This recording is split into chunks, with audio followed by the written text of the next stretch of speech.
మన ముకుందాలో లాంగ్ హారాల పండుగ నవంబర్ 8 నుంచి 16 వరకు ఫ్లాట్ 9.99% VA తో వివరాలకు సంప్రదించండి. నమస్తే. సుమన్ టీవీ సగర్వంగా నిర్మిస్తున్నటువంటి కార్యక్రమం పద్మవ్యూహం.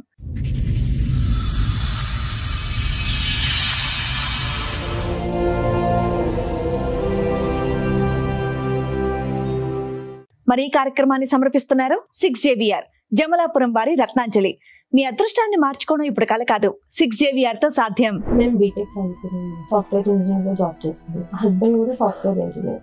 అరేంజ్ మ్యారేజ్, మా పక్క విలేజ్, తనది కూడా అరేంజ్ మ్యారేజ్. సో మ్యారేజ్ అయిపోయిన 1 month వరకు పర్వాలేదు. 1 month తర్వాత యాంగర్ మేనేజ్మెంట్ ఇష్యూస్ బాగా ఉండే. ఎప్పుడైనా 5 minutes అట్లా లేట్ వెళ్ళినా ఏదైనా రోడ్ మధ్యలోనే వదిలేసి వెళ్ళిపోయేవాడు. మా మదర్ ఇంటి నుంచి వస్తుంటే చేంజ్ కావాలంటే మనీ ఇస్తే దాంతోనే ఇంటికి వెళ్ళిపోయాను ఇంకా. సో అప్పటి నుంచి స్టార్ట్, ఏమైనా తీసుకురమ్మన్నా ఏదైనా చెప్పినా కూడా నైట్ అంతా ఎమోషనల్ హెరాస్మెంట్ మొత్తము.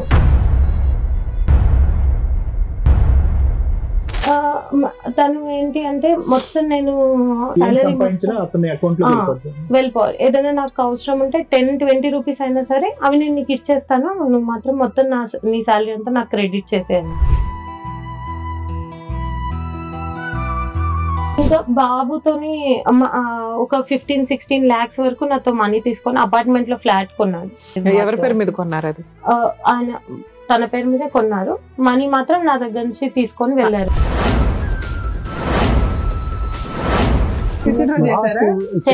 అయితే ఏమైందంటే ఇది జరుగుతుందని చిన్నమ్మాయికి మెసేజ్ పెట్టిండు, నేను పెళ్లి చేసుకుంటాను. 50 మంది పెద్ద మనుషులు పిలిచి వాళ్ళే తీసుకుపోయి మాట్లాడేది. అలా ఒప్పందం ఏంటంటే నువ్వు కేసు తీసేయాలి అంటే నేను 6 నెలలు చూసినాక తీసేస్తుంది అని అమ్మాయి అన్నది. ఆ 10 రోజులు కానీ ఎప్పుడైతే అట్లా కాదు నేను చెప్పింది గిది, నువ్వు అట్లా దిగమంటావు అంటే అప్పుడు విశ్వరూపం చూపించింది. కొట్టేసి బాబు నూపేసి దెబ్బతలింది. బాబుని చూస్తే భయం వేస్తుంది మేడం. ఆ రోజు 2 సంవత్సరాల తర్వాత వస్తే మా డాడీ మా పరశురామ్ వచ్చిందని చుట్టుపక్కల అందరికి చెప్పింది మేడం. డాడీ అంటాడు, పేరు పెట్టి పిలిస్తే బాగా అనిపిస్తుంది మేడం బాబు.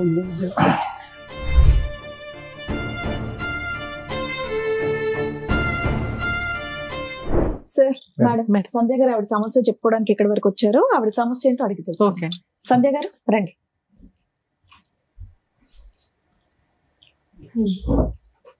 హలో అండి. నేను బీటెక్ చదువుకున్నాను. ఓకే. సాఫ్ట్వేర్ ఇంజనీర్ లో జాబ్ చేస్తాను. ఓకే. హస్బెండ్ కూడా software engineer. Okay. Arrange marriage. మా పక్కన విలేజ్. సో ఎక్కడండి మీరు? ఎక్కడి నుంచి వస్తున్నారు? వరంగల్ నుంచి వస్తున్నారు. మా పక్క విలేజ్, తనది కూడా అరేంజ్ మ్యారేజ్. సో పెళ్ళైన 1 month వరకు ఫైన్, పర్వాలేదు, బాగానే ఉన్నారు. ఎంత కాలం అవుతుంది? 6 years. 6 years అవుతుంది. ఓకే. 5 years బాబు. ఓకే. మీ ఏజ్ ఎంత అప్పుడు? 30. 24 కి మ్యారేజ్ అయింది. 24. అతను బీటెక్? తను కూడా బీటెక్. ఇద్దరు హైదరాబాద్ లో వర్క్ చేశారు? ఇద్దరం హైదరాబాద్ లోనే వర్క్. చెప్పండి. Love marriage, arrange marriage. So తను మా పక్క విలేజే. మ్యారేజ్ అయిపోయిన 1 month వరకు పర్వాలేదు. 1 month తర్వాత యాంగర్ మేనేజ్మెంట్ ఇష్యూస్ బాగా ఉండే. ఎప్పుడైనా 5 minutes అట్లా లేట్ వెళ్ళినా ఏదైనా రోడ్ మధ్యలోనే వదిలేసి వెళ్ళిపోయేవాడు. చాలా సార్లు మేము ముందు అత్తాపూర్ సైడ్ ఉండేవాళ్ళం, ఆఫీస్ కి దగ్గర అవుతుందని. ఇట్లా ఒకరోజు మా పేరెంట్స్ వాళ్ళ ఇంటికి వెళ్తే లేట్ అయిపోయింది. సో 5 minutes లేట్ అయినందుకు 7-8 ఆ టైంలో, అది కొంచెం ఏరియా కూడా నాకు అంతగా తెలీదు, రోడ్ మీదే నన్ను వదిలేసి ఆయన వెళ్ళిపోయారు. నేను మనీ అప్పుడు క్యాష్ క్యారీ చేసేదాన్ని కాదు. మా మదర్ ఇంటి నుంచి వస్తుంటే చేంజ్ కావాలంటే మనీ ఇస్తే దాంతోనే ఇంటికి వెళ్ళిపోయాను ఇంకా. సో అప్పటి నుంచి స్టార్ట్, ఏమైనా తీసుకురమ్మన్నా ఏదైనా చెప్పినా కూడా నైట్ అంతా ఎమోషనల్ హెరాస్మెంట్ మొత్తము. రాగానే నన్ను కొత్తిమీర తెమ్మని పంపిస్తావా, అట్లాంటి అన్ని చిన్న వాటికి నైట్ అంతా గొడవ పెట్టేసి చాలా మొత్తం ఎమోషనల్ గా డ్రైన్ చేసేసి. ఇంట్లో ఎవరెవరు ఉంటారండి? నేను, హస్బెండ్. అప్పటికి మాత్రం ఇద్దరమే. 1 month అయింది అప్పటికి. వాళ్ళ ఊర్లో ఉండేవాళ్ళు. 2 months. Working when your married అమ్మా? అప్పుడు మీరు పని చేయట్లేదు? I was working. You working. మరి ఎందుకు ఫైనాన్షియల్ గా అతనికి ఏదో ఎక్కడ దింపేస్తే డబ్బుల గురించి అవన్నీ తను ఏంటి అంటే మొత్తం నేను నా ఏం సాలరీ సంపాదించినా అతని అకౌంట్ లో వెళ్ళిపోవాలి. ఏదైనా నాకు అవసరం ఉంటే 10-20 రూపీస్ అయినా సరే అవి నేను నీకు ఇచ్చేస్తాను, నువ్వు మాత్రం మొత్తం నీ సాలరీ అంతా నాకు క్రెడిట్ చేసేయాలి. టోటల్ కంట్రోల్ మొత్తం అట్లా స్టార్టింగ్ లో అంతేమి కంట్రోల్ చేయకపోతుండే ఫైనాన్షియల్ గా, మిగతావి ఎమోషనల్ గా ఇట్లానే డ్రైన్ చేస్తుండే. తర్వాత 2 months అప్పుడు మా అత్తయ్య వాళ్ళు వచ్చారు. వాళ్ళు అప్పటికి బాగానే ఉండింది కొంచెం. నేను వర్క్ మార్నింగే వెళ్ళిపోతాను, తను వర్క్ ఫ్రమ్ హోమ్ చేసేవాడు అప్పుడు కూడా. ఇట్లాగే కొన్ని రోజులకి మా ఇంటి ఓనర్ ఫుల్ గొడవ పెట్టేసుకున్నాను అనమాట. నేను అప్పుడు ఇంట్లో లేను. వచ్చాక నాకు జరిగింది తెలీదు, కానీ నేను డిఫెండ్ చేశాను తన్ని. డిఫెండ్ చేసి అక్కడి నుంచి తీసుకొని వేరే చోటికి షిఫ్ట్ అయిపోయాం మొత్తం. దేనికి సంబంధించి గొడవ ఏంటి తెలుసా? స్టార్టింగ్ వచ్చేసి తనకి మేము షిఫ్ట్ అవ్వడం ఇష్టం లేదు. అది కాకుండా ఈయన ఏం చేశారో నాకు తెలీదు, ఎప్పుడైనా వాళ్ళతో ఏం మిస్బిహేవ్ చేశారో నాకు తెలియదు, కానీ ఆ మీనింగ్ లోనే కొంచెం ఆమె అబ్యూజివ్ గా మాట్లాడింది ఆయనతో. కానీ నాకు అంతా తెలియకపోయినా నేను ఒకదాన్నే ఉన్నాను అక్కడ సపోర్ట్, కానీ నేను డిఫెండ్ చేసి తీసుకొచ్చేసాను ఇంటికి. తర్వాత ఆయన 1 month అట్లా పూణే వెళ్ళిపోయాడు. నేను మా ఇంట్లోనే ఉండేదాన్ని. మా ఎప్పుడు జరిగిందండి ఇది? 2019 మే. సో నేను ఇంటికి వచ్చేసాక 1 month ఆయన వెళ్ళిపోయారు. నేనే హౌస్ సర్చ్ అవన్నీ చేసి ఆయన వచ్చే వరకు అన్ని అరేంజ్ చేసి పెట్టుకుని ఉన్నాను. తర్వాత కూడా ఆయన వచ్చేసాక కూడా మళ్ళీ ఏమైనా ఇంట్లోకి వండుకోవడానికి గిన్నెల దగ్గర నుంచి కూడా ఏమైనా అడిగితే మీ అమ్మ వాళ్ళు తెస్తారు అవన్నీ. నాకు అప్పటికి మీ శాలరీ అంతా, ఆయన శాలరీ అంతా? నా శాలరీ అప్పుడు 38,000 వచ్చేది, తనకు 43 వచ్చేది. ఏమైనా కొన్నా కూడా. మీ శాలరీ మీరు ఏం చేసేవారు? 25,000 అట్లా ఇద్దరికి. మ్యారేజ్ అయిన 1 month కి 25,000 ఇద్దరం సేవింగ్స్ కి వేసుకునేవాళ్ళం.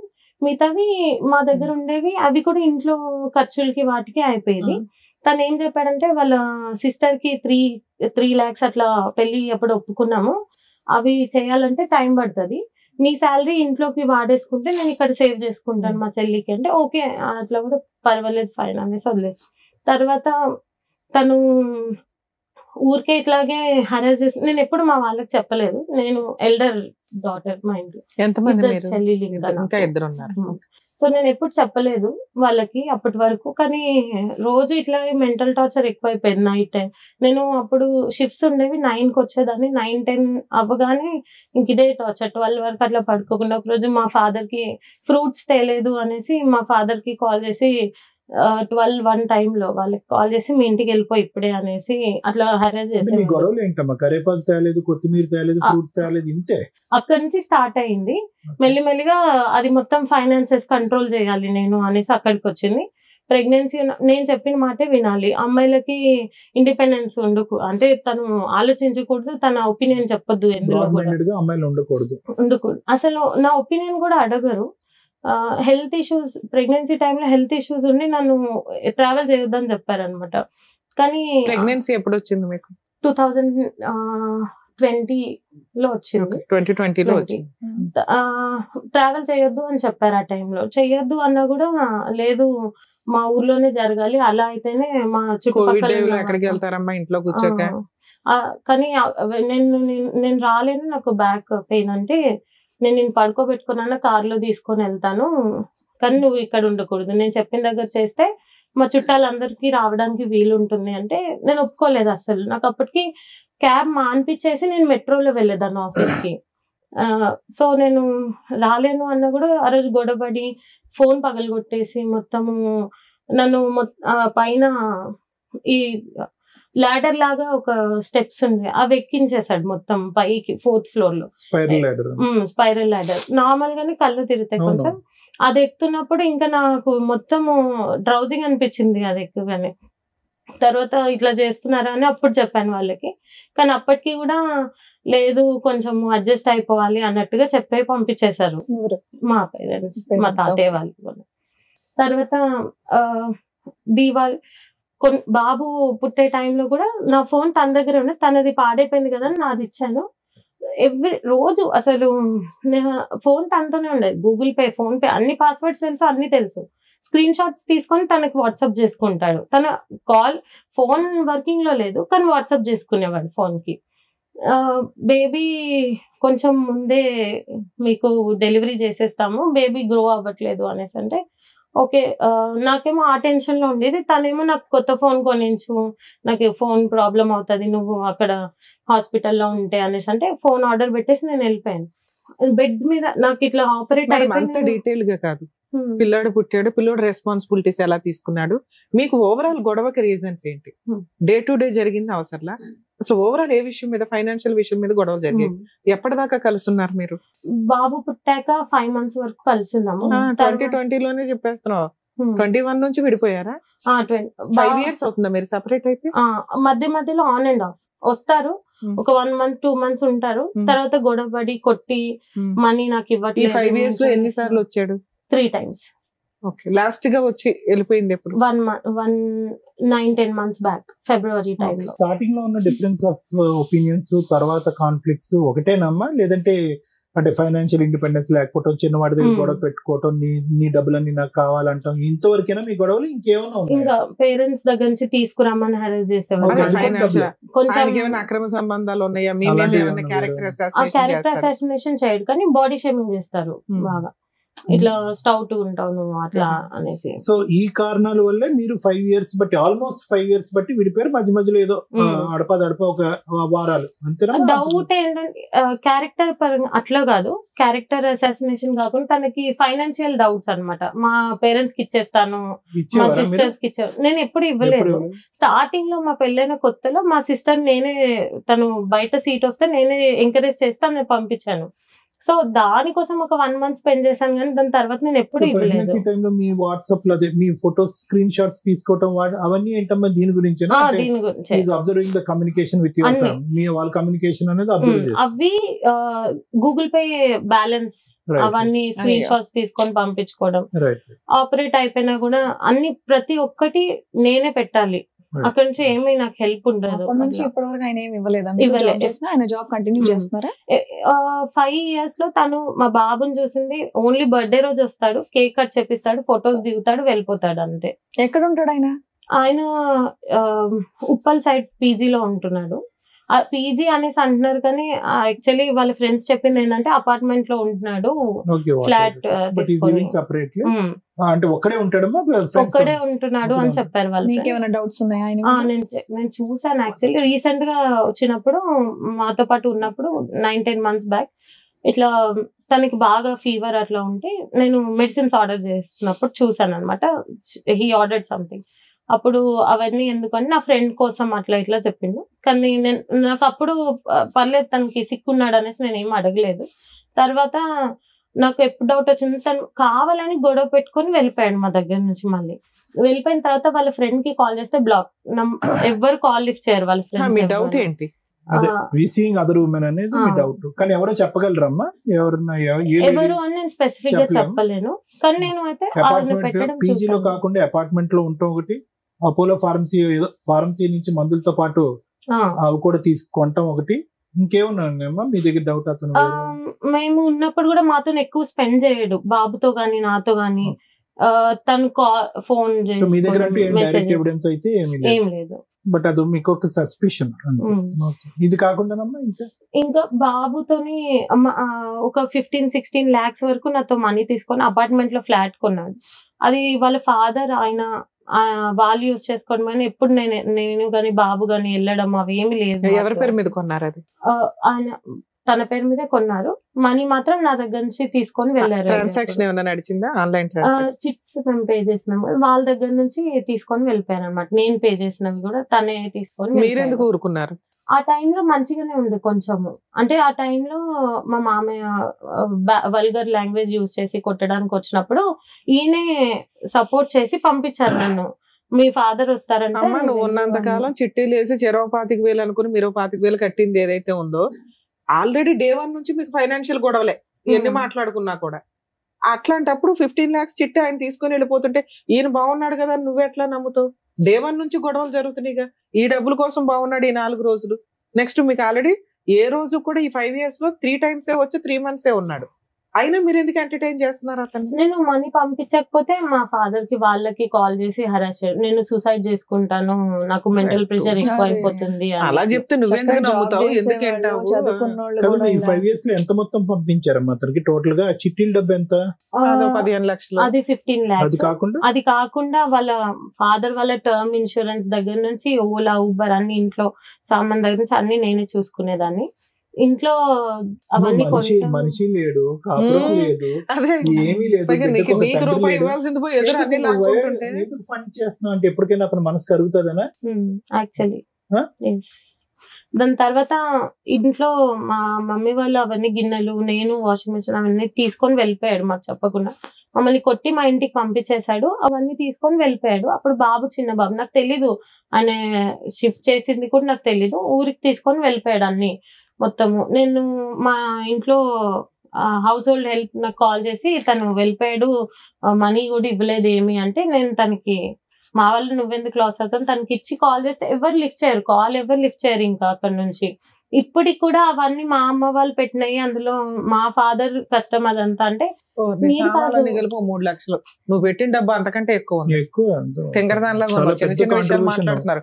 మేజర్ ఇష్యూ మీ జీవితంలో ఉన్న సగం సంపాదన అటు వెళ్ళిపోయింది కదా, అయినా నువ్వు 3 times ఎందుకు ఎంటర్టైన్ చేసావంటే మారతాడండి అంటే కొంచెం పెట్టుకోవడానికి ఆవిడ ఏదో కష్టపడింది కానీ ఆయన మారట్లేదు. మీ ఇద్దరు సిస్టర్స్ పెళ్లిళ్ళు అయినాయి? ఒక చెల్లి. ఇంకా రెస్పాన్సిబిలిటీస్ ముగ్గురేనా, మగపిల్లలు లేరా? అప్పుడు రెస్పాన్సిబిలిటీస్ మీకు కూడా ఉంటాయి.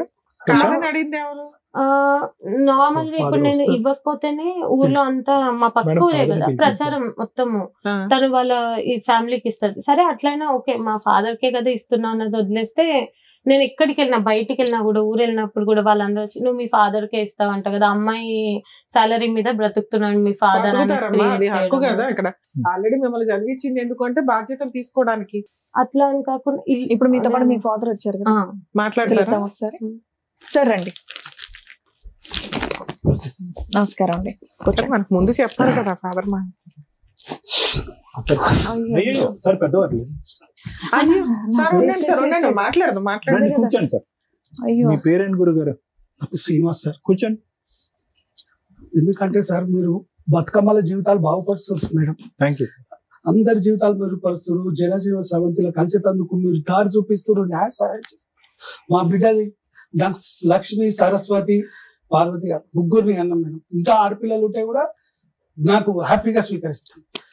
అంతే తప్పితే నేను వాళ్ళు భారం అనుకోని అందరు నన్ను ఆడపిల్లల అని ఆశ్చర్యపోతారు. నాకు భయం ఏం లేదు సార్, మంచిగా అనిపిస్తారు తర్వాత. కానీ ఇంత కానీ కొంచెం లాంగ్వేజ్ కొంచెం గలీజ్ కావద్దని చెప్పేది. నీకే పుట్టిండు నా మన్మడని 3 సార్లు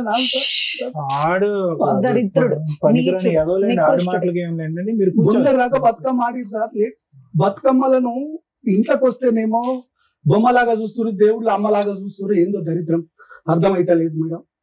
మీలాంటి వాళ్ళు మాత్రమే, ఒక రమ్య మేడం గారు, ఒక సార్, ఒక శ్రీవాణి మేడం గారు, ఇలాంటి వాళ్ళు మాత్రమే ఈ సంఘాన్ని బాగు చేయగలరు.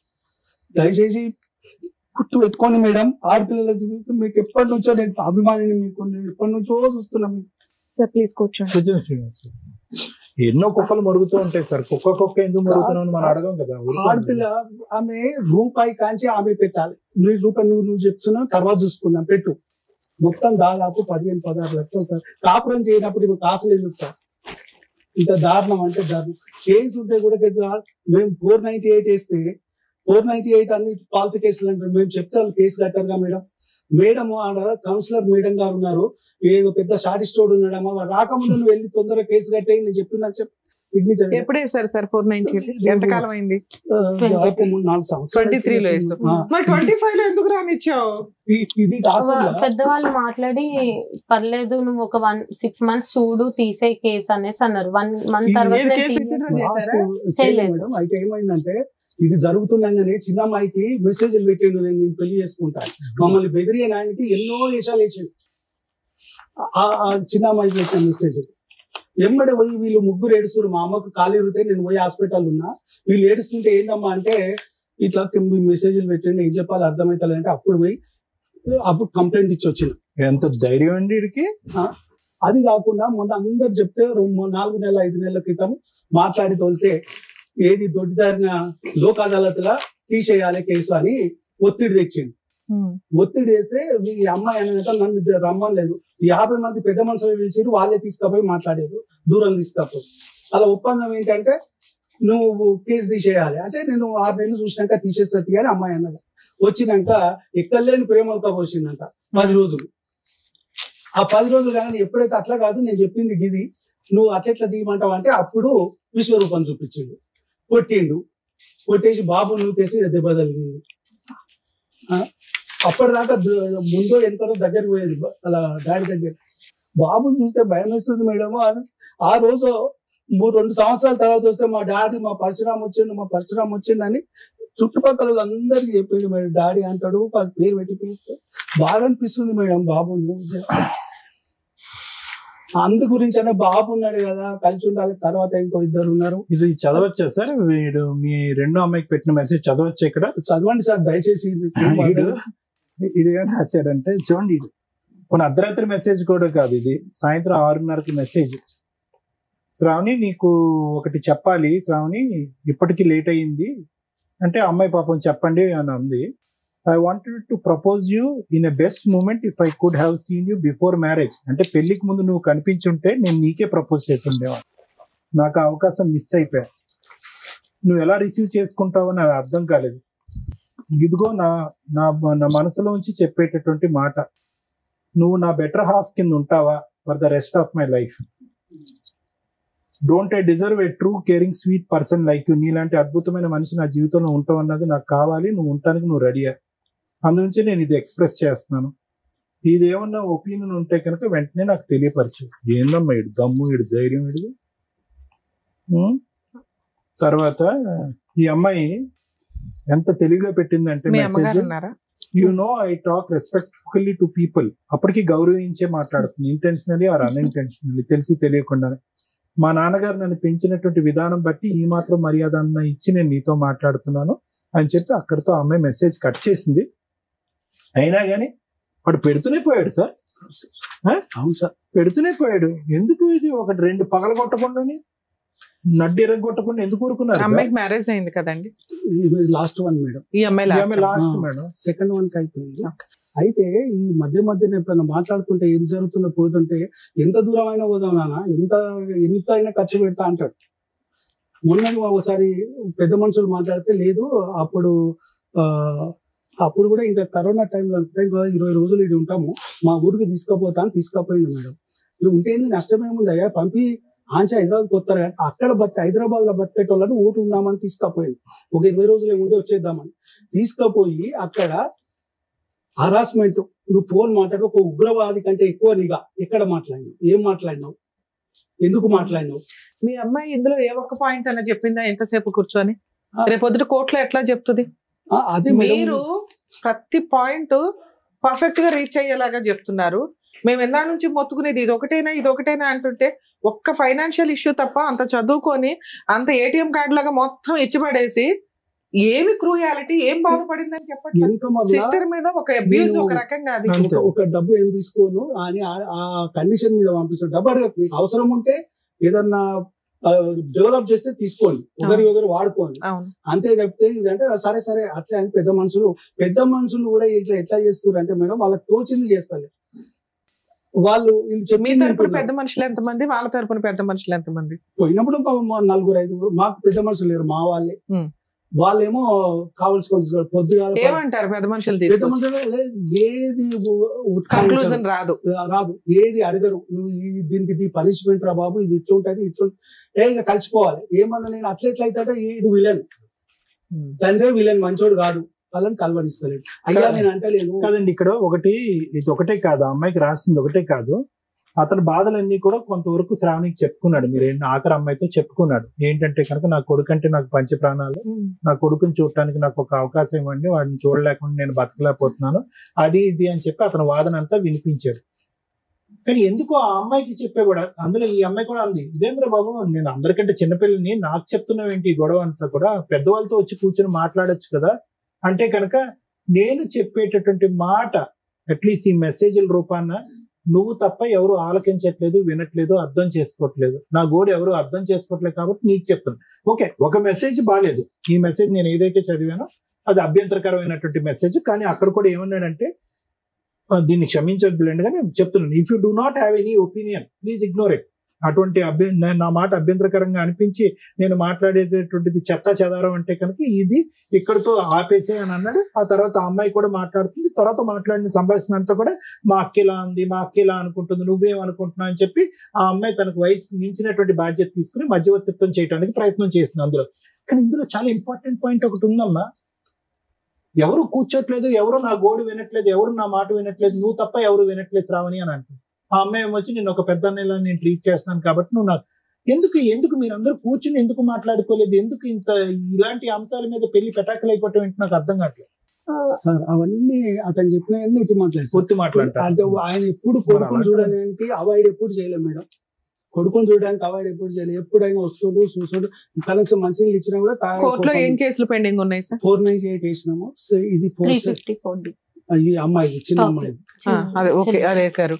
డొమెస్టిక్ వైలెన్స్ కేసు వేశారు, అది నడుస్తుందా? ఇంటీరియర్ మెయింటెనెన్స్ వేశారా?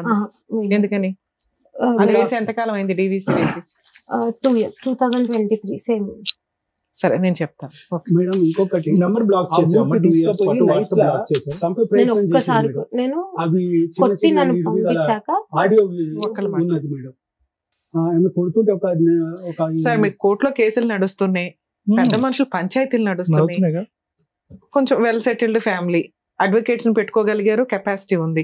ఇక్కడ ఏమి ఎక్స్పెక్ట్ చేసి వచ్చారు? అదే మేడం, ఒకటి ఆ ప్రాబ్లం చేస్తలేడు. ఇప్పుడు ఆమె ఇల్లు కట్టుకుంది మేడం, దాదాపు 1.75 లోన్ తీసుకుంది. నేను కొంత ఇచ్చేసాను. ఎవరు? మీ అమ్మాయి సొంతగా ఒక ఇల్లు కట్టుకుంది. ఎప్పుడు ఎంతకాలం అయింది కొని? ఒక 1 year. అతను విడిపోయినాక లాస్ట్ గా తర్వాత కొన్నావా? గృహప్రవేశం ఒక్కదాని చేసావా? మీ ఆయన వచ్చాడు? జస్ట్ పూజ చేసినాం అంతే.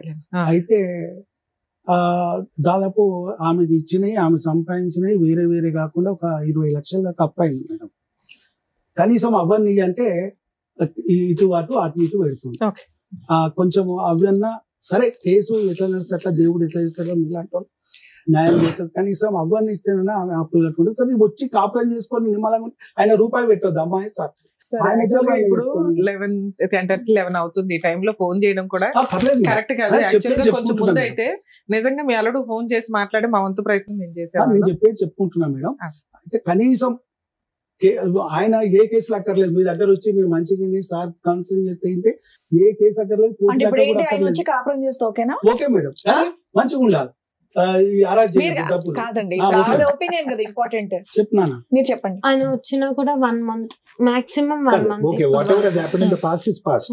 ఇక్కడ నుంచి యు వాంటింగ్ ఒక కౌన్సిలింగ్ చేసి మిమ్మల్ని ఇద్దరిని కలిపి భార్య భర్తలుగా ఒక కొడుకు ఈ వాతావరణాన్ని నువ్వు ఊహించుకోగలుగుతున్నావా? ఆ నమ్మకం మీకుందా? అది కావాలని కోరుకుంటున్నావా లేదా? కావాలా వద్దా? ఎన్వైరన్మెంట్ అసలు ఆయన క్రియేట్ చేయడు. ఒక హోమ్లీ. నీకు నమ్మకం ఉందా లేదా అని అడుగుతున్నాను నాన్న. లేదు.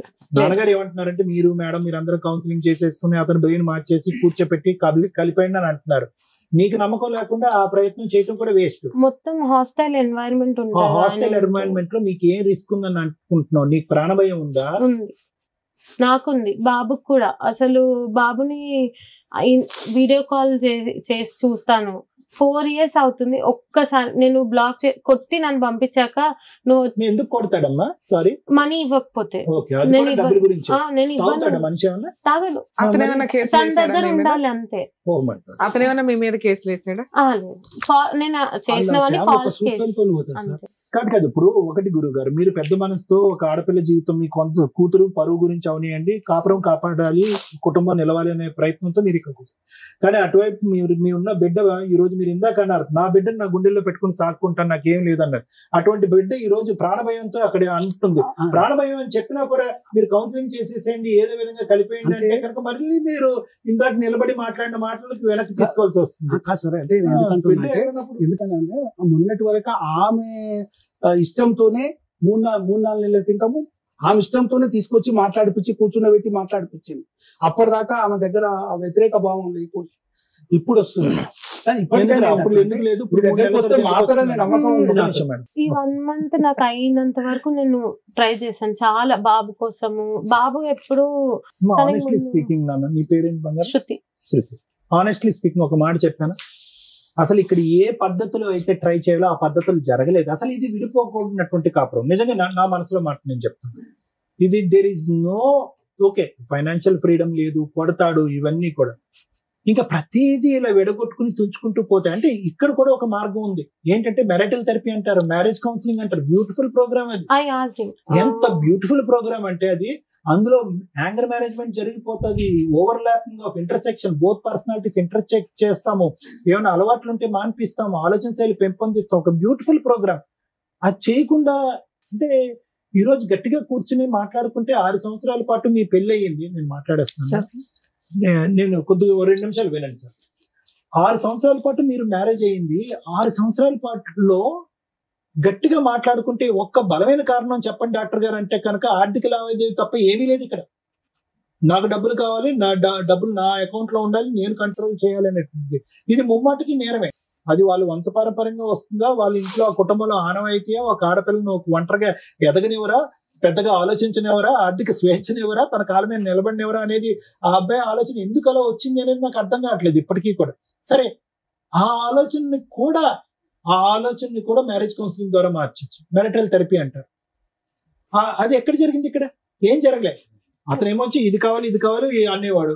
అదేదో మిరపకాయలు, పచ్చిమిరపకాయలు, ఆకుకూరల కాడి నుంచి మొదలుపెట్టి నీ డబ్బులు నాకు కావాలి, నా ఇది కావాలని అన్నా అలాగే నువ్వు ప్రొవైడ్ చేయడం కూడా కొనసాగింది. ఎక్కడో చోట భిన్నమైనటువంటి ప్రయత్నం చేయాలేమో. ఎందుకు ఆ శ్రావణి ఇప్పుడు మీ చెల్లితో మాట్లాడుకునేటటువంటి సాధక బాధకాలు ఎందుకు మీ అందరితో ఎందుకు మాట్లాడలేదు? ఓకే, మీరు అవకాశం ఇవ్వలేదని అనుకుందాం. సరే, అతను అన్నదే ఇందులో అన్ని పచ్చి అబద్ధాలు అని అంటున్నాడు. ఓకే, అబద్ధాలే. కానీ అతని మనసులో కూడా ఎక్కడో ఇక్కడ కలవాలి అనే తపన కనిపిస్తుంది. ఇక్కడ కొద్దో గొప్ప బ్లాక్ చేస్తున్నాను అన్న, నువ్వేమొచ్చి బ్లాక్ చేయట్లేదు అన్నాడు. భగవంతుడు తెలియాలి, నువ్వు బ్లాక్ చేసావా బ్లాక్ చేయలేదా, పిల్లల్ని చూపెట్టలేదా అనేది భగవంతుడు తెలియదు. ఇంకా నేనేమంటున్నానంటే ఇక్కడ ఈ వేదిక మీద డీల్ చేసేటటువంటి అతిపెద్ద సమస్యల్లో, అతిపెద్దది అక్కర్లేదు, మీడియోకర్ సమస్యల్లో తాగుడు, తిరుగుడు, వ్యసనం, ఇలాంటివి అంశాలు ప్రధానంగా చూస్తాం. నిన్ను కొట్టడం అనేది వాస్తవమే. కొట్టడం అంటే కనుక అది కూడా నేరమే, అది కూడా తప్పే అని అంటున్నాం. కానీ ఇది ఇంకో మార్గంలో, ఇంకో పద్ధతిలోకి వెళ్ళి కుటుంబ సభ్యుల్ని దూరం పెట్టి ఒక న్యూట్రల్ అట్మాస్ఫియర్ లో తీసుకొచ్చి మాట్లాడుకుంటే కనుక ఇది రిజాల్వ్ అయిపోయింది. ఎందుకు నేను ఈ మాట అంటున్నానంటే, ఈ రోజు క్లియర్ కట్ సార్ 6 సంవత్సరాల పాటు వెయిట్ చేశాను సార్, లేదంటే 5 సంవత్సరాల పాటు వెయిట్ చేశాను, లేదా 4 సంవత్సరాల పాటు వెయిట్ చేశాను, మనిషిని మార్చుకోవాలని ప్రయత్నం చేశాను. కానీ ఈ 3 సంవత్సరాల్లో కేసులు వేస్తూనే ఉన్నాం, మనిషిని కూడా ఎంటర్టైన్ చేస్తూనే ఉన్నాం. ముమ్మాటికి ఇప్పుడు మీ నాన్నగారు అన్నటువంటి మాట 3 నెలల క్రితం ఇదే పాట మా అమ్మాయి పాడలేదండి, అప్పటికైతే మాత్రం భర్తను కావాలి, కాపురం కావాలని కోరుకుంది. మళ్ళీ 3 నెలల తర్వాత మనం మాట్లాడి ఇదే వేదిక మీద మళ్ళీ నిన్ను ఇక్కడ కూర్చోపెట్టి లేదంటే నా క్లినిక్ లో వచ్చంటే ఒకసారి ట్రై చేద్దాం సార్ అని అంటాం. అంటే నీ మనసు అంత వేవరీగా ఉంది, నీ మనసు ఇప్పటికి కూడా కుదుటుగా లేదు, వేవరీగా ఉంది. ఒక పక్క నుంచి ఏమొచ్చి ఆ జ్ఞాపకాలు బట్టి ఈడేదో సెక్యూరిటీ రీజన్స్ గురించి మాట్లాడేస్తున్నారు. మీరు చాలా పెద్ద పదం అది. ఈరోజు నాకు ప్రాణభయం ఉంది, నా కొడుకు ప్రాణభయం ఉంది. ఇక్కడ ప్రాణభయం కలిగేటటువంటి అంశాలు ఏం జరిగినాయి ఇక్కడ అనేది పెద్ద మాట. అతను ఒక సభ్య సమాజంలో ఉండి ఒక సాఫ్ట్వేర్ జాబ్ చేసుకుంటున్నాడు, ఒక ఆఫీస్ లో ఉన్నాడు. తాగుడు, తిరుగుడు, పిచ్చి వేషాలు అయితే లేవు మనకు తెలిసినంత వరకు. ఏదో ఆర్డర్ పెట్టాడు, అవేవో రకరకాల అంశాలు, ఏమైనా కక్కుతు పడి ఉంటాడు, అది పక్కన పెట్టాడు. ఆ స్థాయి అంశాలు లేకుండా నీ ఇమాజినేషన్ ఏకంగా ప్రాణభయం అనే దాని వరకు వెళ్ళిపోతుంది.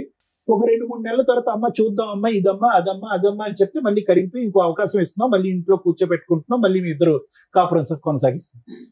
ఫస్ట్ నీకు క్లారిటీ లేదు అంటే కనుక దాని అర్థం ఏంటంటే ఎక్కడో లింక్ మిస్ అయింది, ఎక్కడో చేయవలసినటువంటి ప్రయత్నం మీ ఇద్దరిని ఒక న్యూట్రల్ అట్మాస్ఫియర్ న్యూట్రల్ అట్మాస్ఫియర్ అంటే వాళ్ళు పంచాయతీ లేదు, వీళ్ళు పంచాయతీ లేదు, వాళ్ళు గొడవ లేదు, వీళ్ళు గొడవ లేదు, ఒక న్యూట్రల్ పర్సన్, ఇందులో ఎక్స్పర్ట్ అయినటువంటి వ్యక్తి. ఏంటి నాయన నీ బాధ ఏంటి తల్లి నీ బాధ ఏంటి, ఆ సబ్జెక్ట్ వదిలేసి మిగతా అంశాల్లో మీ ఇద్దరు కలిసి ప్రయాణం చేయడానికి మీరు రెడీగా ఉన్నారా అనేటటువంటి అద్భుతం సృష్టించేటటువంటిది మ్యారేజ్ కౌన్సిలింగ్. ఆ సక్సెస్ ఎంత అవుతుంది, ఫెయిలియర్ ఎంత అవుతుంది అనేటటువంటిది పక్కన పెట్టండి. కానీ అదొకటి మిస్ అయిందని నాకు అనిపిస్తుంది. అయితే ఈ రోజు కూడా నువ్వు ఆఫర్ ఇచ్చావమ్మా, మ్యారేజ్ కౌన్సిలింగ్ ఆఫర్ ఇస్తే అతను నో చెప్పాడా? పెద్దవాళ్ళు ఇచ్చారా? వాళ్ళు ఇవ్వలేదు. నేనే మెసేజ్ పెట్టాను నేను నార్మల్ గా, అట్లా కాదు సార్ట్ చేసుకుందాం, మనమే వెళ్దాం అనేసి చెప్తే ముందు మాట్లాడక ముందే చెప్పాను. అది ఫస్ట్ అది చెప్పిన తర్వాతే నేను రాను, ఎక్కడికి అవసరం లేదు, వదిలేసే అనేసి మాట్లాడారు. తర్వాత నేను ఇల్లు తీసుకున్నాక బాబు ఇల్లు అయిపోయింది, బాబు కూడా ఒక్కడున్నాడని అప్పుడు నేను వాళ్ళని అప్రోచ్ అయ్యి ఇట్లానే వదిలేస్తే ఇట్లాగే అయిపోతుంది, మీరు వచ్చి మాట్లాడండి, అని వాళ్ళకి చెప్పాను, వాళ్ళ పెద్ద వాళ్ళకి, మా వాళ్ళని కూడా తీసుకొని వెళ్ళాను, మాట్లాడించాను. ఇంటికి వచ్చాడు. దాని తర్వాత 1 month నుంచి ఇదే ఫస్ట్ కేసు తీసుకోమంటే లోక్ అదాలత్ లో అది నేను కనుక్కున్నాను. వాళ్ళు చెప్పారు లోక్ అదాలత్ లో తీసుకుంటే మళ్ళీ నీకు వేయడానికి ఉండదు, మళ్ళీ ఆయన సేమ్ బౌన్స్ బ్యాక్ అయితే నీకు ఏమి ఇది ఉండదు అంటే, సరే నేను ఇప్పటికైతే నేను చెప్పాను. అప్పటికే నేను వాళ్ళ ముందు కూడా చెప్పాను, నేను అన్ని తెలుసుకున్నాను, నాకు అంతా తెలీదు, తెలుసుకున్నాక అప్పుడు తీసేస్తాను అనేసి మాట్లాడాను. సేమ్ అదే మాట చెప్తే కరెక్ట్ గా 7 days మాతో మంచిగా ఉన్నాడు. దాని తర్వాత మళ్ళీ సిమిలర్ మళ్ళీ అదే ప్యాటర్న్ చూపెట్టారు. మళ్ళీ అదే. నేను చెప్పేది ఏంటంటేనమ్మా, ఎక్కడో చోట ఇంత ప్రయాణం జరిగిన తర్వాత మీరు కలిసి ప్రయాణం చేసినటువంటిది ఆవగింజ అంత దూరం అయ్యింది ఇంత, ఓకే. బట్ స్టిల్ అంత గ్యాప్ వచ్చినా కూడా నువ్వు అతన్ని మధ్య మధ్యలో ఎంటర్టైన్ చేస్తున్నావు అంటే ఎక్కడో అతనిలో ఉండేటటువంటి ఒక గుడ్ క్వాలిటీని కనిపించుంటది. డెఫినెట్లీ ఏదో గుడ్ క్వాలిటీ కనిపించుంటది. ఈ ఫైనాన్షియల్ అనేటటువంటి ఆస్పెక్ట్ భార్యాభర్తలు కలిసి ప్రయాణం చేసేటటువంటి రకరకాల ఇష్యూస్ లో financial aspect is 1/5 of the thing. మిగతాది శారీరక కలయిక ఉంటుంది, ఇమోషనల్ కలయిక ఉంటుంది, పిల్లల యొక్క బాధ్యత ఉంటుంది, ఉద్యోగాలు రకరకాలు ఉంటాయి. మిగతా ఏరియాస్ లో అతనికి మార్కులు ఉన్నాయిగా, ఓకే. ఈ ఏరియాలో అయితే లేదు. మిగతా ఏరియాస్ లో కొంతైనా మార్కులు ఇవ్వటం వల్లే కదా నువ్వు 3 సార్లు ఎంటర్టైన్ చేసావు కేసులు పెట్టిన తర్వాత కూడా. So what I'm saying is, అటువంటి అంశాన్ని తట్టి లేపేటటువంటి కార్యక్రమం మ్యారేజ్ కౌన్సిలింగ్. నేనేమంటున్నానంటే యూజువల్ గా మ్యారేజ్ కౌన్సిల్ భార్య భర్తకి, భర్త భార్యకి ప్రపోజ్ చేయకూడదు, వర్కౌట్ అవ్వదు. నేను పిచ్చోడు అని చెప్పా డాక్టర్ దగ్గర తీసుకెళ్తున్నాను అని కూడా అంటారు. అదేంటి మనలో రిజాల్వ్ చేసుకునేది మూడో మనిషి ఎందుకు? నా భార్యగా నేను చెప్తున్నాను కాబట్టి నువ్వు వినాలి, వాడెవడో కూర్చొని మన ఇద్దరి మధ్యన పంచాయతీ ఏంటి, ఈ లెక్క వెళ్ళిపోతుంది. మ్యారేజ్ కౌన్సిలింగ్ అనేది ఎక్కడ ప్రపోజ్ చేయాలంటే తెలియనటువంటి ప్రేక్షకులకి పెద్దలు కూర్చుంటారు చూడండి పంచాయతీ. ఏమయ్యా మీ అమ్మాయిని నువ్వు సపోర్ట్ చేస్తున్నావు, మా అబ్బాయిని నేను సపోర్ట్ చేస్తున్నావు, ఇది ఎక్కడ లెక్క తేరదు. ఒక కాగితం మీద 4 ముక్కలు రాసుకుంటాం, అది 3 రోజులు ముచ్చటే అవుతుంది, తర్వాత చించి పడేస్తారు, వర్కౌట్ అవ్వదు. కాబట్టి మేము వెనక్కి తప్పుకుంటాం, మీరు వెనక్కి తప్పుకుందాం, పిల్లలిద్దరిని కూడా మన మ్యారేజ్ కౌన్సిలింగ్ డిసైడ్ చేద్దాం. మీకు నచ్చినటువంటి వ్యక్తి అయినా సరే, మాకు నచ్చినటువంటి వ్యక్తి అయినా సరే, అతన్ని డిసైడ్ చేసుకుని అతని దగ్గరికి వెళ్దాం అని చెప్పుకునేటటువంటిది వర్కౌట్ అవుతుంది.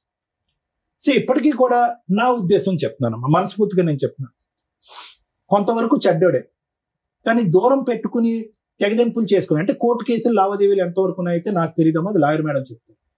ఈ కేసు అయితే మాత్రం ఖచ్చితంగా ఒక మీడియేషన్, ఒక నెగోషియేషన్ ద్వారా రెక్టిఫై చేయగలిగేటటువంటి case, professional mediation.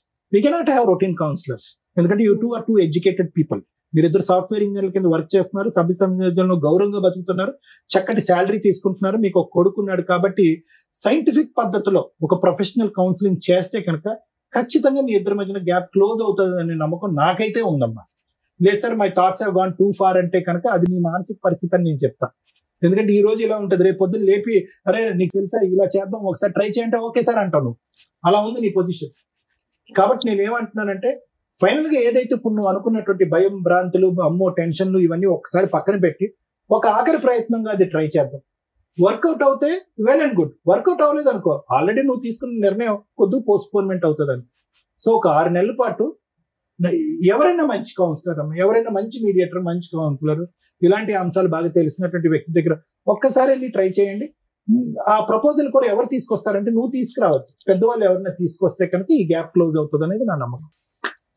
Thank you sir. Thank you madam. ఈ రోజు సమాజంలో ఏ పేరెంట్స్ ని చూసినా ఒకళ్ళు, ఇద్దరు, ముగ్గురు ఆడపిల్లలే ఉంటారు. ఆడపిల్లలు ఉన్న పేరెంట్సే అదృష్టవంతులు అనే సమాజంలో ప్రజెంట్ మనం. ఆయన ఆ మాటకు 3 ఆడపిల్లలకు ఒక అద్భుతమైన నిర్వచనం చెప్పాడు. లక్ష్మీ, పార్వతి, సరస్వతులు నాకు పుట్టారమ్మా అని. ఎంత హ్యాపీ అనిపించిందంటే, కానీ అలాంటి ఫాదర్కి పడే మాటలు ఏంటంటే ఆ పిల్లల్ని పర్ఫెక్ట్గా చదివిస్తారు, వాళ్ళు జాబులు చేస్తూ లక్షలు సంపాదిస్తూ ఉంటారు. ఒకవేళ వాళ్ళ కాపురాలు నాశనం అయితే డబ్బు కోసం పిల్లల కాపురాలు నాశనం చేసి ఆడపిల్లలు ఇంట్లో పెట్టుకున్నారు. ఇది చాలా కేసుల్లో మనం వింటూ ఉంటాం. పేరెంట్స్ ఓవర్ ఇన్వాల్వ్మెంట్ వల్ల కాపురాలు నాశనం అయిపోయే స్టేజ్ నుంచి ఫైనాన్షియల్ గా ఒక అమ్మాయికి ఫైనాన్షియల్ ఫ్రీడమ్ ఉంటే కాపురాలు నాశనం చేసుకుంటారు అనే స్టేజ్ లో ఈ 2 మిక్స్ అయిపోయిన కేసు ఇది. ఒక రకంగా నిజంగా తండ్రి కూతురు కాపురం నాశనం చేశాడా, నిజంగా ఒక స్త్రీ ఫైనాన్షియల్ ఫ్రీడమ్ వల్ల, వ్యక్తిగత స్వేచ్ఛ ఎక్కువగా ఉండడం వల్ల కాపురం నాశనం చేసుకుందా, లేదా భర్త మంచోడు కాదా అనే పాయింట్స్ ఈ కేసులో మాట్లాడుకుంటే తన కాపురం చెయ్యాలా వద్దా అనేది మాట్లాడొచ్చు. ఎప్పుడైనా కాపురం చెయ్యాలి అంటే అది లీగాలిటీ ఎంటర్ అవ్వక ముందే జరగాలి. వన్స్ లీగాలిటీ ఎంటర్ అయిపోయినాక ఆ నిలబడే కాపురాలు చాలా రేర్ ఈ రోజున మాట్లాడితే. 498 2023లో ఫైల్ చేసేసి ఆ తర్వాత జరిగిన మర్డర్ కేసులు, అటెంప్ట్, సెక్సువల్ అబ్యూజ్లు జరిగిన కేసులు రేపటి రోజున ఒక మచ్చ సరస్వతి మీద వేసేసారు. ఆ పిల్లకి ఇంకా పెళ్లి కావాలి. వీళ్ళు చేసిన పని ఆ పిల్ల జీవితకాలం ఆ ఎఫ్ఐఆర్ తోటి ఆయన చేసిన పనికి మాలిన మెసేజ్కి దాన్ని పాపులర్ చేసుకోవడం వల్ల ఆ పిల్ల మీద మచ్చ పడుతుంది. రేపొద్దుట ఎవరన్నా పెళ్లి చేసుకుంటే ఈ తొక్కుల కేసు కనిపిస్తుంది. మీకు అర్థం అయ్యిందా? ఆ మెసేజ్ని మీరు ఇలా పెట్టుకొని డెసిషన్ తీసుకోవాల్సింది పోయి లీగల్ గా మనకేదో అద్భుతాలు జరుగుతాయని ఒక తప్పు చేయని పిల్ల క్యారెక్టర్ని, ఎందుకంటే సమాజంలో ముందు ఆడపిల్లనే అంటారు, ఆవిడ తప్పు చేసిందా తప్పు చేయలేదా ఈ పక్కన పెట్టండి. అతను లీగల్ సపోర్ట్ కోసం అయి ఉండొచ్చు. కర్మ ఏంటంటే ఈ కేసులో అతను ఎవరో మాకు తెలియపోయినా మాకున్న సీనియారిటీ మీద అతను కరెక్టే, ఈవిడ కరెక్టే. అర్థమవుతుందా? మరి ఈ కాపురం నిలబడుతుందా నిలబడదా అనే పాయింట్స్ మనం మాట్లాడదాం. అతను కరెక్ట్. ఏ రకంగా కరెక్ట్? పిల్లాడిని తాపత్రయపడిపోతున్నట్టు, నాకు అసలు వీళ్ళకి ఛాన్సే ఇవ్వట్లేదు, సో ఫైనాన్షియల్ గా మేమిద్దరం ఒకటే కాబట్టి నేనే లీడరు, ఎందుకంటే మా ఆవిడ సంపాదన అంతా వాళ్ళ నాన్న తినేస్తున్నాడు, వాళ్ళ అమ్మ నాన్న తినేస్తున్నారని. అమ్మాయి జాబ్ చేస్తుంటే మ్యారేజ్ టైంలోనే ముందుగా మాట్లాడుకోండి మీ అమ్మాయి శాలరీ ఏం చేస్తారు అని. ఆ టాపిక్ రాలేదు మేడం, మేము మాట్లాడలేదంటే కాపురాలు నాశనం అయిపోతాయి. 50,000 సాఫ్ట్వేర్ లేకపోతే ఏదైనా ప్రొఫెషన్ లోనో ఉంటే అమ్మ మా అమ్మాయికి శాలరీ ఇదిగోండి, పెళ్లికి ఎంత అప్పు అవుతుంది, మాకింత రెస్పాన్సిబిలిటీ. కూతుర్లు ఇళ్లే, బాధ్యతలు ఇళ్లే తీసుకోవాలి కదా. 5 ఏళ్ళు తీసుకుంటారా 10 ఏళ్ళు తీసుకుంటారా? జీవిత కాలంలో వీళ్ళ శాలరీలోంచి పేరెంట్స్ కి ఎంత ఇస్తారు? కన్ను ఏంటంటే ఆడపిల్లల దగ్గర బతకడానికి కూడా తల్లిదండ్రులు అసహ్యంగానో లేకపోతే సమాజం ఏమనుకుంటుందో అనే భయంతో బతుకుతారు. అప్పుడు వాళ్ళని పోషించడానికి ఫైనాన్షియల్ సపోర్ట్ చేయాలి. వాళ్ళ దగ్గర ఆస్తులు ఉంటే ఓకే, లేదా ముగ్గురు ఆడపిల్లలు షేర్ చేసుకొని ఫైనాన్షియల్ గా మిమ్మల్ని చూడాలి. అది తప్పు పని కాదండి. ఎవరు మిమ్మల్ని వేలుపెట్టి ఏం చూడట్లేదు, చూడరు కూడా. మీ దగ్గర ఉన్న అలా ఇవ్వడం వాళ్ళకి ఆనందం ఒక రకంగా. అది ముందుగా మాట్లాడుకోండి. ఎందుకంటే హస్బెండ్ వాళ్ళ కట్నాలు తీసుకునేటప్పుడు తక్కువ కట్నం ఏదో అనుకొని అబ్బా అమ్మాయి ఈ రోజు 50 తర్వాత ₹1,00,000 సంపాదిస్తుంది, నెలకు 1,00,00,000 సంవత్సరానికి 1,00,00,000 వస్తాయి అనుకుంటే కుదరదు. ఇవి ముందే మాట్లాడుకుంటే ఈ ఫైనాన్షియల్ విషయం మీద గొడవ జరగదు. ఇది ఫస్ట్ టాపిక్. మేడం మా ఇద్దరికి ఇంత శాలరీ, నాకు 35, ఆయనకు 45, 25 ఇద్దరు పర్సనల్ గా సూపర్, మిగతాది ఇద్దరం కలిపి మాట్లాడుకున్నాం, ఇల్లు నడిపిస్తామని. ఈ పెచ్చది ఏం చేసిందంటే ఈ 25 కూడా ఆళ్ళకే వెళ్లేలాగా చిట్టి మొత్తం ఇచ్చింది. ఈ హస్బెండ్ కి మార్కులు ఎక్కడ పడట్లేదు, ఆయన మాట్లాడిన పాయింట్స్ దగ్గరే మాటలు పడట్లా. ఒకటి, భార్యకి ఎంత ఫైనాన్షియల్ ఫ్రీడమ్ ఇవ్వాలో చూసుకోవాలా. తల్లిదండ్రుల కోసం ప్రాపర్టీ కొని భార్య అప్పటిదాకా సంపాదించిన 15 లక్షలు డిపాజిట్ చేసి తీసేసుకున్నాడు చిట్టీల రూపంలో. అంటే ఫైనాన్షియల్ గా అతను గ్రిప్ తీసుకోవాలనే చూసుకుంటున్నాడు డే 1 నుంచి. అలాంటి వ్యక్తితో ఈవిడ ఎక్కువ కాలం బతికిద్దంటే 10 years తర్వాత మళ్ళీ ఇక్కడే కూర్చుంటుంది. ఎందుకంటే ఇప్పుడు సొసైటీ కోసం పిల్లల కోసం అడ్జస్ట్ అయ్యింది అంటే రేపటి రోజున ఈ ఫైనాన్షియల్ క్రష్ ఏదైతే ఉందో తను భరించలేదు. ఎందుకంటే 2 lakhs అవుతుంది, 3 lakhs అవుతుంది. 2 lakhs ఆయనకి ఇవ్వాలంటే ఈవిడ చేసేది ఏంటి? ఇప్పుడు ఆయన చేస్తున్నది ఏంటి? ఇంట్లో ఆవిడ ఎదురుగా ఒక రూమ్మేట్ లాగా అన్ని షేర్ చేసుకుంటున్నప్పుడు తను నేనేం చేయగలను అనేదే ఉంటుంది. తనకి రూమ్మేట్ గా ఎంత చేయాలో చేసి మిగతాది వాడుకుంటే తన పర్సనల్ ఫ్రీడమ్ అనేది, ఫైనాన్షియల్ ఫ్రీడమ్ ఉండాలి. అది అక్కడ మిస్ అయింది. 2, ఒక అల్లుడు రేపటి రోజున ఇంట్లో పెద్దల్లుడుగా కూర్చొని బాధ్యత తీసుకోవాలంటే ఆయన తండ్రి పాత్ర తీసుకోవాలి. ఆడపడుచు మరదలకి పెళ్లి చేయాలంటే మరదలు మా ఆవిడ కంటే నువ్వే బాగా అండర్స్టాండ్ చేసుకుంటున్నావు, మా మామగారు మీ నాన్న నా భార్య అసలు నన్ను అండర్స్టాండే చేసుకోవట్లేదని చిన్నపిల్లకి చెప్పడం ఏమిటి? ఆ పిల్ల జీవితకాలంలో బావ దగ్గర నాన్న అని కూర్చోగలదా? బాధ్యత తీసుకోగలదా? అది డ్యామేజ్ అయిపోయింది. ఆయన ఏ ముఖం పెట్టుకొని మీ ఇంట్లో భోంచేస్తాడు మీకు 3వ కూతురు ఉండగా? మిమ్మల్ని కొన్ని మాటలు మేము కేసుల్లో వింటూ ఉంటామంటే దిగజారి మాట్లాడుకుంటారు. 30 ఏళ్ళు 40 ఏళ్ళు ఉన్న కొడుకు తల్లి పక్కన పడుకుంటే అది కొడుక్కి 70 ఏళ్ళు వచ్చినా తల్లి పక్కన పడుకుంటే ఆడు కొడుకే, పసిపిల్లోడే. అలాగే అదే ఆడపిల్లల్ని పడుకోవద్దు తండ్రి దగ్గర అంటాం, ఎందుకంటే సేఫ్. వాళ్ళకి అన్కాన్షియస్ లో ఎలా ఉంటుంది, తాగుళ్ళు ఎలా ఉంటారని. అది సేఫే తప్ప తండ్రికి కూడా ఆ నీచమైన బుద్ధి ఉండదు. ఎక్కడో కర్మకాలు 1-6 దరిద్రులు ఉంటారు తప్ప. కోడళ్ళు మాటలు నోరు జారేటప్పుడు ఇలాంటి నీచమైన మాటలు మాట్లాడతారు. వెళ్ళి మీ అమ్మతో పడుకో అని కేసులు రాస్తారు. వాళ్ళ అమ్మ దగ్గర పడుకుంటాడండి అంటే, పడుకోవడం అంటే మీ దృష్టిలో ఏంటి? మీ జీవితంలో చేసే పెద్ద పాపం. అలాంటి నీచమైన డైలాగ్ ఇక్కడ ఇంకోటి నడిచింది. పిల్లాడిని కానీ మీ నాన్నతో కన్నావంటే అక్కడ మనిషేనా? అసలు పిల్ల పిల్లాడి జీవితంలో మచ్చపడిపోయింది, దాన్ని వీళ్ళు పాపులర్ చేసుకుంటారు, లీగల్ గా వాడుకుంటారు. చేయకూడదన్న జ్ఞానం వీళ్ళకుండదు. ఒక ఆడపిల్ల జీవితాన్ని తీసుకెళ్లి మూడో పిల్లది తీసుకెళ్లి లీగల్ గా బయట పెట్టకూడదని వీళ్ళకి తెలియదు. ఎందుకంటే న్యాయ పోరాటం ఎక్కడో ఒకటి నిజం చూపించాలి అని. ఈ రకంగా ఒక పసి పిల్లోడి మీద మచ్చపడింది చెయ్యని తప్పుకి, ఒక మూడో కూతురు మీద మచ్చపడింది, దానికి అసలు తెలియని కూడా తెలియదు. ఇంత నీచమైన సమాజంలో మనం ఉన్నాం. ఈ రెండిట్లోనే పాతాళంలోకి వెళ్ళిపోయాడు ఆ తండ్రి, ఆ అల్లుడు. ఏ ముఖం పెట్టుకుని ఆ ఇంట్లో కొడుకు ముందో మామగారి ముందో మరదల ముందో కూర్చొని బాధ్యత తీసుకోగలడు, భోజనం చేయగలడు. కలపాలా ఇలాంటి కేసుని? ఫైనాన్షియల్ గా తేడా ఉంటే ఓకే, ఆల్రెడీ ఇవిడ ఫ్రీజ్ అయిపోయి ఉంది. 5 years మ్యారిటల్ రిలేషన్ లో ఏ రోజు కూడా మీ అల్లుడు నాకు భార్య కావాలని కేసులు ఫైల్ చేయాలి. ఈవిడ సమాజానికి భయపడో పిల్లలకు భయపడో ఓకే మారతాడనో 3 సార్లు ఛాన్స్ ఇచ్చింది తప్ప. అంత మెసేజ్లు పెట్టిన అల్లుడు 2023లో కేసు ఫైల్ చేస్తే కనీసం నాకు విజిటేషన్ రైట్స్ ఇవ్వండి అని కేసు ఫైల్ చేయాలి. అర్థం అవుతుందా? పిల్లాడిని చూసే రైట్స్ మీ అల్లుడికి లీగల్ గా ఉన్నాయి. పిల్ల మీద మెసేజ్లు పెట్టుకుంటూ కూర్చోవడం ఏంటి? మీ అమ్మాయిని ఎంటర్టైనే చేయకూడదు. మీ అమ్మాయికి తెలియదు, ఇది వీళ్ళ కుటుంబం. ఆ పిల్లని ఈ ఉచ్చులోకి లాగి చాలా తప్పు చేశారు. ఆ పిల్లకి మెసేజ్ వచ్చిన రోజే పోలీస్ స్టేషన్ కంప్లైంట్ ఇవ్వాలా, దాన్ని ఈవిడ కేసుల్లో వాడుకోవచ్చు. స్పెషల్ కేసు వేసి ఆ పిల్ల క్యారెక్టర్ని రోడ్డు మీద పెట్టారు చెయ్యని తప్పుకి. లోక్ అదాలత్లో కేసులు ఫైల్ చేసినాక లోక్ అదాలత్లో మేడం మీకు డౌట్, లోక్ అదాలత్లో పెడితే కేసు మళ్ళీ వేయడానికి ఉండదని, అది అబద్ధం అండి. లోక్ అదాలత్లో కేసు ఫైల్ చేస్తూ మీరు రిప్రజెంటేషన్ ఇస్తే అది క్లోజ్ చేయడానికి 3 months అబ్జర్వేషన్ పీరియడ్ ఉంటుంది. ఈ 3 months లో మనిషి మంచోడా మారాడా మారలేదా 90% ఆ 3 months బాగుంటారు కేసు క్లోజ్ అయ్యేదాకా. వన్స్ కేసు క్లోజ్ అయినాక మళ్ళీ ఏదైనా నీకు హెరాస్మెంట్ వచ్చింది అనుకో, ఆ పాతది ఈ నమ్మక ద్రోహం ప్రెజెంట్ జరిగింది, మళ్ళీ కేసు వేసుకునే రైట్స్ మీకు ఉన్నాయి. ఇది తెలుసుకోండి. కాకపోతే కాపురాలు నిలబెట్టడం కోసమని కౌన్సిలింగ్లు ఇవన్నీ నడుస్తూ ఉంటే అవి ఒకవేళ మీకు నచ్చి ఓకే భర్తతో ఉండాలి అనుకుంటే లోక్ అదాలత్లో మీరు కేసు క్లోజ్ చేసుకున్నా మీకు వచ్చిన లాస్ లేదు, మళ్ళీ కేసు వేసుకునే రైట్స్ ఉన్నాయి. మరి మీకు ఎవరు చెప్పారో నాకు అర్థం కాల, అది లీగల్ గా అబద్ధం. ఆ కేసు వేస్ట్ అయిపోద్దేమో, ఫ్రెష్ కేసు ఇంకొంచెం పాయింట్లతో యాడ్ అవుతుంది కదా. అర్థం అవుతుందా? 2 ఇక ఈ పాయింట్స్ లో మాట్లాడితే ఫైనాన్షియల్ అడ్డంగా ప్రాపర్ ఎవిడెన్స్ ఉంది నీ దగ్గర. మీరు చేయాల్సిన పని ఏంటంటే డొమెస్టిక్ వైలెన్స్ కేసు ఏదైతే వేశారో దాంట్లో ఇంటీరియర్ మెయింటెనెన్స్ పిటిషన్ ఎమర్జెన్సీగా వేయండి. అది పిటిషన్ వేసిన దగ్గర నుంచి క్యాలిక్యులేషన్ మెయింటెనెన్స్ ఆర్డర్ అవుతుంది బాబుకి. మీరు జాబ్ చేస్తున్నారు కాబట్టి మీకు మెయింటెనెన్స్ రాదు, బాబు కోసం మెయింటెనెన్స్ ఫైల్ చేయండి. అది ఎంత అర్జెంటుగా వేయగలిగితే అంత. సార్ మీకు ఇప్పుడు ఒక క్లారిటీ ఉండాలి. డైవర్స్ గురించి నేను ఇక్కడ మాట్లాడట్లేదండి, అతన్ని అలా ఉండనివ్వండి. దయచేసి ఇంటికి ఎంటర్టైన్ చేయొద్దు.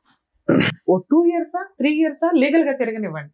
మ్యూచువల్ డైవర్స్కి వస్తాడా, కాంపెన్సేషన్ మొత్తం రూపాయితో సహా డివిసి యాక్ట్ ద్వారా వసూలు చేసుకునే రైట్స్ నీకున్నాయి. మ్యూచువల్ గా వస్తే పిల్లాడికి ఏమి ఇస్తాడో నీవేంటి ఇవి మాట్లాడుకుని మ్యూచువల్కి వెళ్ళండి. లేదు నా భార్య కావాలి అంటే దానికోసం ఆయన ఏం ప్రయత్నాలు చేశాడు, ఈ పాప ప్రక్షాళన ఎలా చేసుకున్నాడు, కొంచెం టైం ఇద్దాం. నిజంగా భార్య కావాలి అంటే ముందు మామగారి కాళ్ళు పట్టుకోవాలా, ఎందుకంటే నీచమైన మాటలు మాట్లాడేస్తావు. మరదల కాళ్ళు పట్టుకోవాలా, దారుణమైన మెసేజ్లు పెట్టావు. అవి 2 చేసిన రోజున ఈ అమ్మాయి కౌన్సిలింగ్ ఇద్దాం. ముందు నమ్మాలి భర్తని. నువ్వు ఆ ముఖం పెట్టుకుని ఆ ఇంట్లో తిరగగలిగితే ఆ అమ్మాయి నమ్మితే సారో మేము కౌన్సిలింగ్ ఇవ్వడానికి 1 సెకండ్ కూడా ఆలోచించాం సార్. ఎందుకంటే మా ఉద్దేశమే కాపురాలు నిలబెట్టడం, లేదా కోర్టుల చుట్టూ సంవత్సరాల తర్వాత తిరగకుండా నాన్న ఇట్లా డెసిషన్ తీసుకోండి, ఇలా వెళ్ళండి, ఇలా చెయ్యండి అని. ఇక్కడ మీకు మేము ఇవ్వగలిగే సజెషన్, ఆ అబ్బాయితో ఇప్పుడే కౌన్సిలింగ్ వద్దు, ఇప్పుడే పంచాయతీ వద్దు, ఇప్పుడే సెటిల్మెంట్ వద్దు. ముందు మీ హక్కులు ఏంటి, మీకున్న పవర్స్ ఏంటో తెలియచేయండి. డివిసి యాక్ట్ లో ఇప్పుడు నాకు స్టేట్మెంట్ ఇచ్చారు కదా, ఇవన్నీ రూపాయితో సహా వడ్డీ వసూలు చేసుకునే రైట్స్ నీకున్నాయి. ఎరియర్స్ అంటే వీటిలన్నిటిని కూడా మీరు ఇప్పుడు దాకా పెట్టిన మొత్తం కూడా దీనికి తగ్గ పనిష్మెంట్ పడుతుంది. ఇంటీరియర్ మెయింటెనెన్స్ ఎంత అర్జెంటుగా అయితే అంత అర్జెంటుగా వేయండి. ఒక డివిసి కేసు ఒక 5 కేసులతో సమానం. 100% మీరు గెలిచే కేసు. మీ దగ్గర ఉన్న ఎవిడెన్స్, మీరు క్రూయాలిటీ ప్రూవ్ చేయలేకపోవచ్చు, కానీ 498 కేసులో డౌరీ ప్రూవ్ చేయగలుగుతారు. అడిషనల్ డౌరీ హెరాస్మెంట్ మీకు ఆల్రెడీ ఆ సెక్షన్ ఇంక్లూడ్ అయింది. సెక్సువల్ అబ్యూజ్ ప్రూవ్ చేయగలుగుతారు. వాట్సాప్ మెసేజ్ ఉంది, దాంట్లో వాడేసుకుంటే సరిపోయిందనా. థర్డ్ పిల్లని మనం రోడ్డు మీద పెట్టామని నా బాధ, కానీ నడవనివ్వండి, ఆల్రెడీ మీరు పెట్టేశారు కదా. వేయడానికి ముందు నాతో మాట్లాడుంటే నిలబడతలేరు కదా అందు గురించి. సార్ నిలబడడం కాదు, ఎంత న్యాయమో అంతే. ఆల్రెడీ పిల్ల ఇంకా కాపురం చేస్తే జీవితకాలం అయిపోయాడు. 498 ఎందుకు నిలబడాలా? చాలు, ఒక 5 ఏళ్ళు నరకం పడతారు కదా, ఆడికి అది పనిష్మెంట్ చాలు. డొమెస్టిక్ వైలెన్స్ యాక్ట్ ప్రకారం మనకు రావాల్సింది రూపాయితో సహా రావాలి, పిల్లోడికి మెయింటెనెన్స్ రావాలి, కాంపెన్సేషన్ రా, ఇది చాలు. వాళ్ళు ఉరేసేయాలా? ఆయన చంపేస్తానంటాడు, ప్రయత్నాలు చేస్తాడు, కొడతాడు, ఫైనాన్షియల్ గా వాడేసుకుంటాడు కాబట్టి అమ్మాయి వెక్స్ అయిపోయి డమ్ గా కూర్చుంది. ఏం చెప్పాలో అమ్మాయికి అర్థం కావట్లే. అందుకనే టైం తీసుకోండి అని చెప్తాను. 2 years 3 years మనకి ఇప్పుడు డైవర్స్ తో అర్జెన్సీ లేదు. పసిపిల్లోడు ఉన్నాడు, తన ఇల్లు కొనుక్కొని తన కాళ్ళ మీద తను నిలబడుతుంది. ఇక్కడ ఏ మగాడు అవసరం ఆవిడకి లేదు. అవసరం ఉన్న రోజు ఆవిడ కాళ్ళ దగ్గరికి వస్తే ఇందాక నేను చెప్పిన 2 జరిగితే అప్పుడు కౌన్సిలింగ్ కోసం ఆలోచించండి. జరగలేదా ఆ అమ్మాయికి ఓటేయండి. ఆవిడ లైఫ్ ఆవిడ చూసుకోవడం ఆవిడకి తెలుసు. ఇక్కడ మీ మీద మచ్చపడుతుందా, సమాజం ఏమనుకుంటుందని తొక్కుల విషయాలు పక్కన పెట్టండి. ఆ 3వ పిల్లకి ఏ రకంగా గౌరవంగా 2వ అమ్మాయిని పంపించారో అలా పంపించడం మీ బాధ్యత. ఎవరు ఏమనుకుంటున్నారు అనేది పక్కన పెట్టేయండి సార్. పైన దేవుడు ఉంటారు, చూసుకుంటారు. నీచంగా మాట్లాడిన వాళ్ళ ఆలోచన విధానం రేపు ఉదయం 2nd మ్యారేజ్ చేసుకుని అలాగే దరిద్రంగా ఉంటది, లేదా దానికి తగ్గ ఫలితం పడుతుంది. నాన్న మీరు పర్ఫెక్ట్ గా ఉన్నారు, మీ క్యారెక్టర్ బాగుంది, కానీ ఫస్ట్ లోనే డ్యామేజ్ అయిపోయింది మ్యారిటల్ రిలేషన్. ఆ ఫైనాన్షియల్ నువ్వు పట్టుకుంటే స్ట్రాంగ్ గా పట్టుకోవాలా, లేకపోతే వదిలేస్తే పూర్తిగా వదిలేయాలి. పట్టుకుంటూనే వాళ్ళు లాక్కునేలాగా చేసుకున్నావు. దానివల్ల నీకు ఇక్కడ నెగిటివ్ ఇంపాక్ట్ పడిపోయింది భర్త మీద, కుటుంబం మీద. అతను అట్లాంటోడే. ఆ రోజుల్లోనే ఇందాక సార్ చెప్పినట్టు పర్ఫెక్ట్ కౌన్సిలింగ్ వెళ్ళుంటే మీ మైనస్లు ఈ రోజున మొఖాలు చూసుకోకూడదు అనే స్టేజ్ లో ఉండదు. మీ కుటుంబంలో ఈ రోజు మీ హస్బెండ్ కూర్చొని మాట్లాడే పొజిషన్ కాదు. అర్థమవుతుంది, వాడు జీవితకాలం గిల్టీగానే ఉంటాడు. సో అది వర్కౌట్ అవ్వదు. అది వర్కౌట్ అవ్వాలి అంటే ఇందాక నేను చెప్పిన 2 జరగాలి.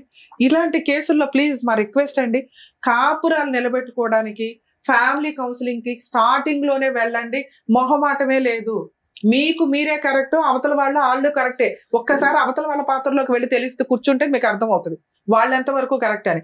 అబ్బాయి మన అబ్బాయి, కూతురు మన అమ్మాయి అనుకుంటే ఆటోమేటిక్ గా కోడల వైపు మిస్టేక్స్ ఏంటో అత్తమామలకు అర్థమవుతాయి. మీ కూతురే కష్టపడుతున్నట్టు కాదు, కోడలు కూడా ఇంకోళ్ళకు కూతురే. అలాగే కొడుకు ఎట్లా కష్టపడుతున్నాడో అల్లుడు కూడా అంతే. దయచేసి కాపురాలు నాశనం చేసుకోకుండా ముందుగానే ఫ్యామిలీ కౌన్సిలింగ్కి వెళ్తే 90% కేసులు పర్ఫెక్ట్ గా నిలబడతాయని నా ఉద్దేశం. అందుకే సుప్రీంకోర్టు, జ్యుడిషియరీ కోట్లు ఖర్చు పెట్టి కౌన్సిలింగ్స్, 498లో కౌన్సిలింగ్స్, డీవీసీలో కౌన్సిలింగ్స్, లోక్ అదాలత్లో కౌన్సిలింగ్స్ ఎవరే ఎక్కడ ప్రతి చోట ఇట్లాంటి వాళ్ళు కూర్చొని మాట్లాడాలంటే కుదరదుగా. ప్లీజ్ ఒకవేళ అక్కడ మీకు కుదరకపోతే ఇంకో చోటుకి వెళ్ళి పర్ఫెక్ట్ వ్యక్తుల దగ్గర ఫ్యామిలీ కౌన్సిలింగ్ తీసుకోవడానికి 100% ప్రయత్నించండి. ఎందుకంటే మీకు పుట్టిన పిల్లలు అనాథల్లాగా బతుకుతున్నారు సమాజంలో. ఆ పాపం మీదే. Thank you ma'am. Thank you. All the best ma'am. Thank you. సరే ఇస్తాను, తీసేసుకెళ్తారు.